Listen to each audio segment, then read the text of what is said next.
जीवन की डोर। नमस्कार। रमेश क्लास 8th का स्टूडेंट था। वह जब क्लास में होता तब बाहर खेलने के बारे में सोचता और जब खेलने का मौका मिलता तो वो कहीं घूमने के बारे में सोचता। इस तरह वह कभी भी प्रेजेंट मोमेंट को एंजॉय नहीं करता था, बल्कि कुछ न कुछ आगे का सोचा करता। उसके घर वाले और दोस्त भी उसकी इस आदत से परेशान थे। एक बार रमेश अकेले ही पास के जंगलों में घूमने निकल गया। थोड़ी देर चलने के बाद उसे थकान हो गई और वह वहीं नरम घास पर लेट गया। जल्दी ही उसे नींद आ गई और वह सो गया। सोने के कुछ देर बाद एक आवाज आई, रमेश रमेश। रमेश ने आंखें खोली तो सफेद वस्त्रों में एक परी खड़ी थी। वह बहुत सुंदर थी और उसने अपने एक हाथ में जादुई छड़ी ले रखी थी और दूसरे हाथ में एक मैजिकल बॉल थी जिसमें से एक सुनहरा धागा लटक रहा था।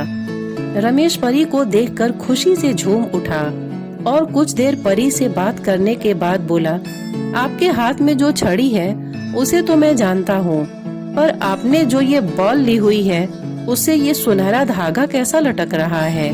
परी मुस्कुराई, रमेश, यह कोई मामूली धागा नहीं, दरअसल ये तुम्हारे जीवन की डोर है।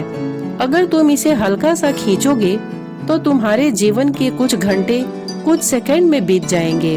यदि इसे थोड़ा तेजी से खींचोगे तो पूरा दिन कुछ मिनटों में बीत जाएगा, और अगर तुम इसे पूरी ताकत से खींचोगे तो कई साल भी कुछ दिनों में बीत जाएंगे। तो क्या आप ये मुझे दे सकती हैं? रमेश ने उत्सुकता से पूछा। हाँ हाँ, क्यों नहीं, ये लो, पकड़ो इसे। पर ध्यान रहे, एक बार अगर समय में तुम आगे चले गए तो पीछे नहीं आ सकते। परी ने जीवन की डोर रमेश के हाथों में थमाते हुए कहा और फौरन अदृश्य हो गई। अगले दिन रमेश क्लास में बैठा खेलने के बारे में सोच रहा था, पर टीचर के रहते वो बाहर जाता भी तो कैसे। तभी उसे परी द्वारा दी गई सुनहरे धागों वाली बॉल का ख्याल आया। उसने धीरे से बॉल निकाली और डोर को जरा सा खींच दिया। कुछ ही सेकंड्स में वह मैदान में खेल रहा था। वाह, मजा आ गया, रमेश ने मन ही मन सोचा। फिर वह कुछ देर खेलता रहा, पर मौजूदा वक्त में ना जीने की अपनी आदत के अनुसार वह फिर कुछ ही देर में ऊब गया और सोचने लगा, ये बच्चों की तरह जीने में कोई मजा नहीं है। क्यों न मैं अपने जीवन की डोर को खींचकर जवानी में चला जाऊं। और झटपट उसने डोर कुछ तेजी से खींच दी। रमेश अब एक शादीशुदा आदमी बन चुका था और अपने 2 प्यारे प्यारे बच्चों के साथ रह रहा था।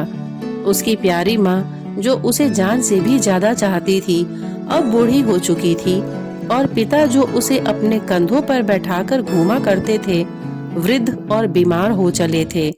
इस परिवर्तन से रमेश अपने माता पिता के लिए थोड़ा दुखी जरूर था, पर अपना परिवार और बच्चे हो जाने के कारण उसे बहुत अच्छा महसूस हो रहा था। 1-2 महीनों तक सब ठीक ठाक चला, पर रमेश ने कभी अपने वर्तमान को आनंद के साथ जीना ही नहीं सीखा था।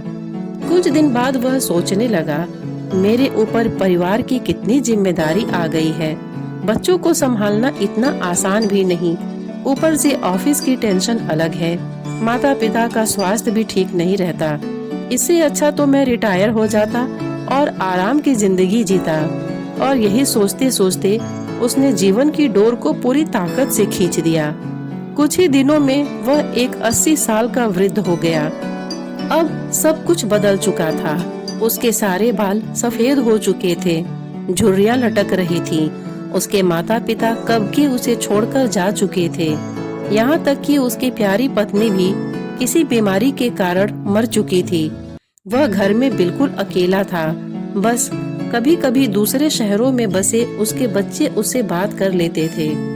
लाइफ में पहली बार रमेश को एहसास हो रहा था कि उसने कभी अपनी जिंदगी को एंजॉय नहीं किया। उसने न स्कूल डेज में मस्ती की, न कभी कॉलेज का मुंह देखा।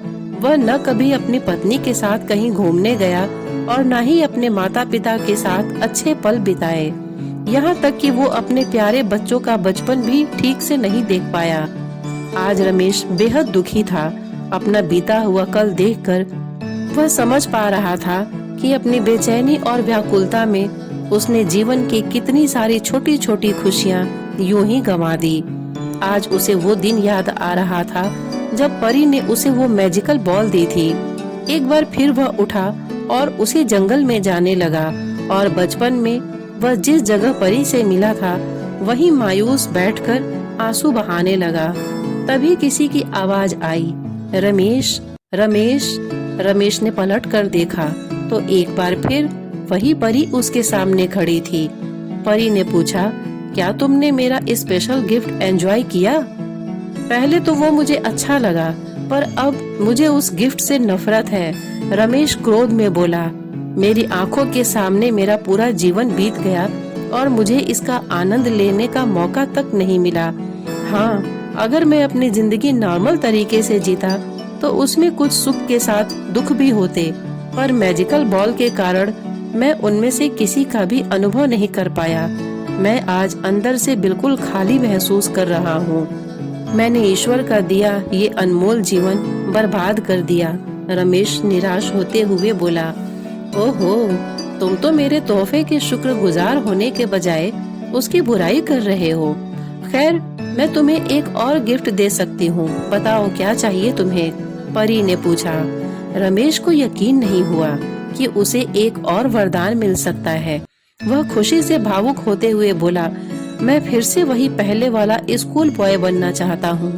मैं समझ चुका हूँ कि जीवन का हर एक पल जीना चाहिए। जो अभी को कोसता है वो कभी खुश नहीं हो पाता, उसका जीवन खोखला रह जाता है।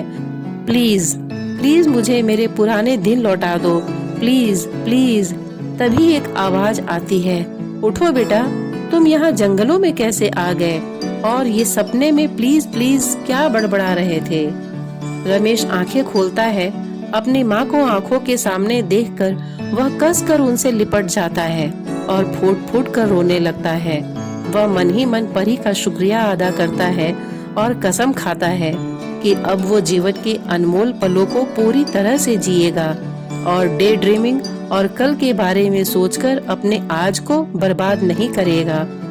दोस्तों, क्या आप खुद को रमेश से रिलेट कर पा रहे हैं? कई बार ऐसा होता है कि हम आज की खूबसूरती को सिर्फ इसलिए नहीं देख पाते क्योंकि हम एक सुंदर कल के बारे में सोचने में खोए रहते हैं, या कई बार हम जो नहीं घटा उसके घटने की चिंता में अपने आज को चिता पर जला देते हैं, बर्बाद कर देते हैं।